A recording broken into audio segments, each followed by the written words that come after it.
Hi friends, welcome to my channel. இன்றைக்கி இந்த வீடியோவில் எதை பற்றி பார்க்க போகிறோன்னு பார்த்தீங்கன்னா, 10 நிமிஷத்தில் செஞ்சு முடிக்கக்கூடிய லஞ்ச் பாக்ஸ் ரெசிபியான முட்டை சாதத்தை பற்றி தான் பார்க்க போகிறோம்.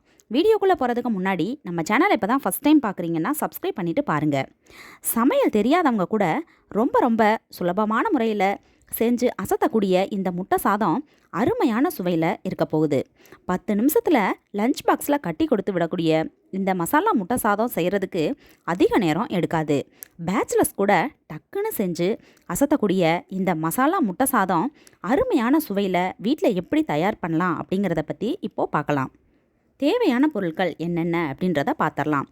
சமையல் எண்ணெய் 3 டேபிள் ஸ்பூன், பெருஞ்சீரகம் 1/2 ஸ்பூன், பூண்டு 5 பல், பெரிய வெங்காயம் 1, பச்சை மிளகாய் 2, கருவேப்பிலை 1 கொத்து, மிளகாய்த்தூள் 1 ஸ்பூன், தனியாத்தூள் 1 ஸ்பூன், மஞ்சள் தூள் 1/4 ஸ்பூன், ஜீரகம் 1/2 ஸ்பூன், கரம் மசாலா தூள் 1/2 ஸ்பூன், உப்பு தேவையான அளவு, தக்காளி பழம் 2, முட்டை 4, மிளகுத்தூள் 1/2 ஸ்பூன், உதிரியாக வடித்த சாதம் 2 கப்பு, நறுக்கிய மல்லி இலை தேவையான அளவு.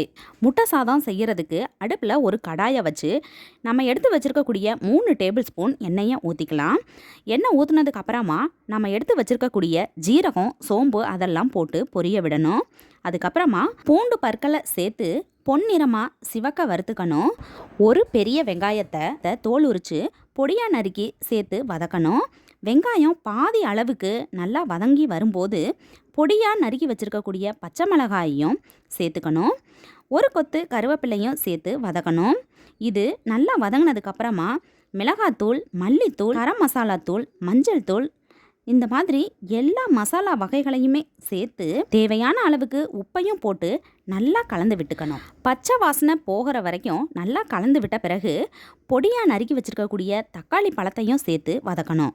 எல்லாமே மசிய வதங்கினதுக்கப்புறமா ஒரு ஓரமாக அதை ஒதுக்கி வச்சுட்டு நம்ம எடுத்து வச்சுருக்கக்கூடிய 4 முட்டையுமே உடச்சி ஊற்றி நல்லா கிளறி விடணும். முட்டை ஓரளவுக்கு நல்லா வெந்து வந்த பிறகு மசாலாவோட சேர்த்து கலந்து விடணும். ஒரு 2 நிமிஷத்துக்கு நல்லா கலந்து விட்ட பிறகு 1/2 டீஸ்பூன் அளவுக்கு மிளகுத்தூளையும் சேர்த்து வதக்கணும். அதுக்கப்புறமா நல்லா உதிரியாக வடித்த சாதத்தை சேர்த்து நறுக்கிய கொத்தமல்லி தலையையும் தூவி ஒரு முறை நல்லா பரட்டி விடணும். அவ்வளவுதாங்க, சூப்பரான சுவையான டேஸ்டியான மசாலா முட்டை சாதம் ரெடி ஆயிருச்சு. இந்த ரெசிபி உங்களுக்கு பிடிச்சிருந்தா உங்கள் வீட்டில் நீங்களும் ட்ரை பண்ணி பாருங்கள். இந்த வீடியோ உங்களுக்கு பிடிச்சிருந்தா ஒரு லைக் கொடுத்துருங்க. பயனுள்ளதாக இருந்தால் உங்கள் ஃப்ரெண்ட்ஸ் அண்ட் ஃபேமிலிக்கும் ஷேர் பண்ணுங்கள்.